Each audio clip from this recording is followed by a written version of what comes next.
So it's day 36 of our bulking journey. সকাল সকাল চা খেয়ে আমরা আমাদের দিন শুরু করি। বৃষ্টি হওয়ার কারণে আজকের ওয়েদার খুব ভালো আছে, happy for that. Eggs boil করে আমরা আমাদের ফার্স্ট মিল প্রিপেয়ার করি। সো ভাই অনেকেই ভাবে যে আমি এত ক্লিন খাবার খাই, আমার হয়তো কষ্ট হয়, জোর করে আমি ইচ্ছা করে ক্লিন খাবার খাই, আমার ভালো লাগে না খেতে। কিন্তু ট্রুথ এটা নয়, আমার ভালো লাগে এটা খেতে। আমার ভালো লাগে না জাঙ্ক ফুড বাইরে খেতে।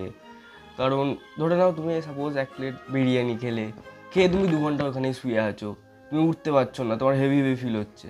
কিন্তু তুমি যদি একটা ক্লিন খাবার খাও, তুমি যতই হেভি মিল করো ক্লিন, কিন্তু তুমি সঙ্গে সঙ্গে ওটা উঠে তুমি 2 কিলোমিটার রানিং করে আসতে পারবে ক্লিন খাবার খেয়ে। তো জিমে যাও আর না যাও, ক্লিন খাবার খাও। 2 PM নিয়ে আমরা আমাদের লাঞ্চ, আর লাঞ্চ করার কিছুক্ষণ পর নিয়ে আমরা 2টো এগ। জিমে যাওয়ার হাফ অ্যান আওয়ার আগে আমরা নিয়ে 100 grams of potato and 1 cup black coffee. জিমে পৌঁছে গেছি, আজকে আছে leg day.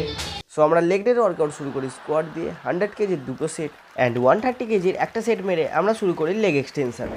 Day by day 125 kgs খুব হালকা লাগছে। দেন তারপরে মারি আমরা লেগ প্রেস। যেহেতু আমরা হেভি ওয়েটে স্কোয়াট মেরেছিলাম, তাই আমরা লেগ প্রেস একটু লাইট ওয়েটে মারবো। 210 কেজি নিয়েছিলাম 2টো সেট, আর 230 কেজি নিয়েছিলাম একটা সেট। তারপরে মেরেছিলাম লাঞ্জেস অ্যান্ড কাবের 6টা সেট মেরে আজকের ওয়ার্কআউট এখানে শেষ করেছিলাম। সবাই ওয়ার্কআউট হয়ে গেছে, এবারে বাড়ি যাচ্ছি। বাড়ি এসে বানাই আমরা আমাদের পোস্ট ওয়ার্কআউট মিল।